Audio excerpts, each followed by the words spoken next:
दिल्लीमध्ये शौर्य पाटीलच्या कुटुंबाची जरांगे पाटील भेट घेणार आहेत। महिनाभरापूर्वी दिल्लीमध्ये 10वी मध्ये शिकणाऱ्या शौर्य पाटीलनं शिक्षकांच्या त्रासाला कंटाळून आत्महत्या केली, आपलं जीवन संपवलं। आत्महत्या प्रकरणामध्ये 1 महिना उलटून सुद्धा अद्याप कुणालाही अटक करण्यात आलेली नाही।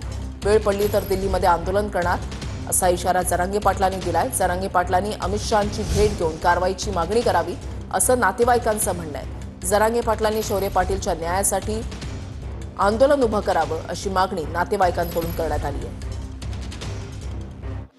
इथं असं काय की इथं मराठ्यांच्या लेकराचा एका व्यर्थ बळी चाललाय, त्याला आधार दिला जात नाही सरकारकडून, त्याला बळ दिलं जात नाही, हे आम्हाला अपेक्षित नाहीये। म्हणून प्रथम आम्ही फक्त सांगायला आलो की अमित शहा साहेबांनी, ते केंद्रीय गृहमंत्री आहेत, इथले दिल्लीचे गृहमंत्री कोण असतील त्यांनी त्या आरोपींना अटक करायलाच पाहिजे।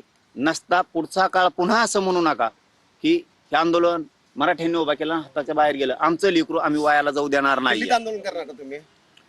वेळ जर तशी आली तर दिल्ली सुद्धा सोडणार नाही। एक महिन्याचंही नाव नाही असे पोस्टर लावता येत नाहीत।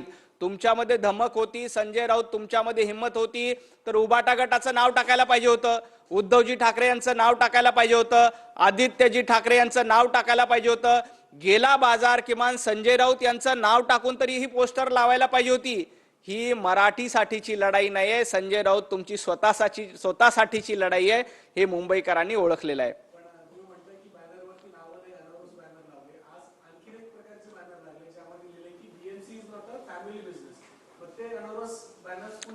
खरं तर मुंबई महापालिकेत ज्या पद्धतीनं 25 वर्षाचा कारभार झालाय आणि तो 25 वर्षाचा कारभाराला लोक वैतागलेले आहेत आणि ज्या पद्धतीने हे अनधिकृतपणे असे बॅनर लावले जातात त्यावर निश्चितपणे कारवाई केली जाईल। संजय राऊत मराठी माणसाच्या अस्मितेच्या नावाखाली तुम्ही कितीही बॅनर लावले तरी त्याचा काहीही उपयोग होणार नाही। मुंबईतला मराठी माणूस, मुंबईकर हा भारतीय जनता पार्टी आणि महायुतीच्या सोबत असेल।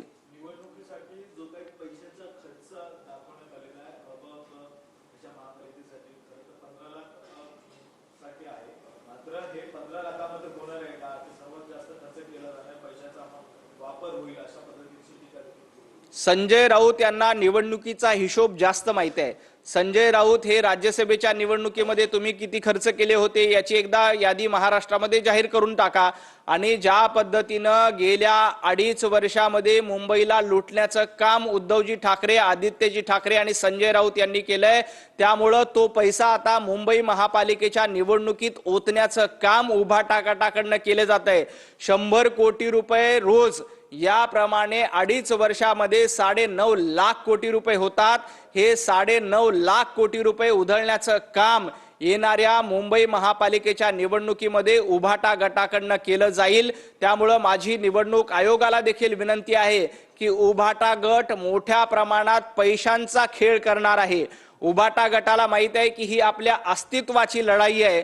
मुंबई महापालिका जिंकण्यासाठी अशा पद्धतीचे अनावरस पोस्टर लावणे, अशा पद्धतीचे कुठलेही नाव लावता पोस्टर लावणे हे धंदे यांनी सुरू केले आणि या पैशाचा हिशोब देखील संजय राऊत तुम्हाला द्यावा लागेल। हे पैसे कुठून आले, कशा पद्धतीनं मुंबईकरांना लुटून तुम्ही हा पैसा वापरतायत हे मुंबईकर बघतायत। माझी देखील निवडणूक आयोगाला विनंती आहे की अशा पद्धतीचे कुणी पोस्टर लावले त्यांची चौकशी केली पाहिजे, त्याचा हिशोब उभाटा गटाच्या निवडणूक खर्चामध्ये टाकला पाहिजे।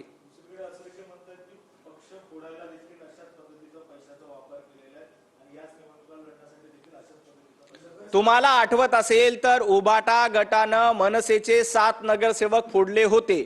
मनसेचे 7 नगरसेवक फोडताना उद्धवजी ठाकरे, संजय राऊत तुम्ही किती पैशाचा वापर केला होता, तुम्ही किती खोके मनसेच्या त्या नगरसेवकांना दिले होते जे तुमच्या पक्षामध्ये आले। यांनी स्वतःच्या भावाला देखील सोडलं नाही, स्वतःच्या भावाचा पक्ष फोडला, स्वतःच्या भावाचे 7 नगरसेवक फोडून आपल्या पक्षामध्ये घेतले आणि पैशाचा बाजार कोणी केला असेल तर उद्धवजी ठाकरे, मग तुम्ही केला असेल, संजय राऊत तुम्ही केला असेल। त्यावेळेला तुम्ही किती खोके दिले होते याचा हिशोब तुम्ही महाराष्ट्राला देणार आहात का? राजजी ठाकरे यांचे नगरसेवक ज्या पद्धतीनं तुम्ही महापालिकेच्या तोंडावर फोडले होते त्याचा हिशोब जनतेला द्या आणि मग इतरांना प्रश्न विचारा।